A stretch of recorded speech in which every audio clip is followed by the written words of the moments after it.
Medical miracle కోసం చెప్తాను. Recent గా ఒక బేబీ బర్త్ అయింది. ఆ బేబీ ఏజ్ ఎంతో తెలుసా? 30 ఇయర్స్. ఇదేంటి న్యూ బోర్న్ బేబీ అయితే 30 ఇయర్స్ ఏంటని ఆలోచిస్తున్నారా?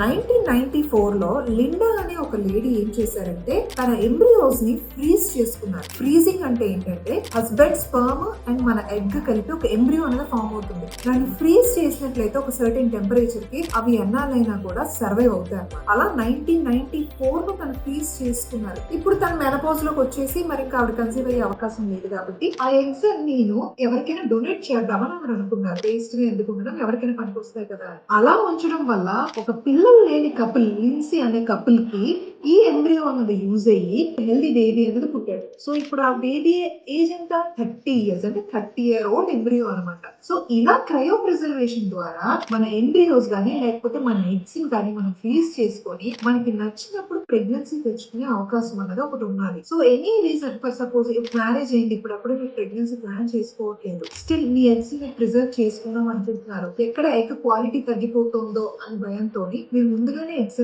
ప్రిజర్వ్ చేసుకొని ప్రెగ్నెన్సీ మీరు ప్లాన్ చేసుకోవచ్చు. మీకు ఎప్పుడు కావాలంటే అప్పుడు. ఓకే.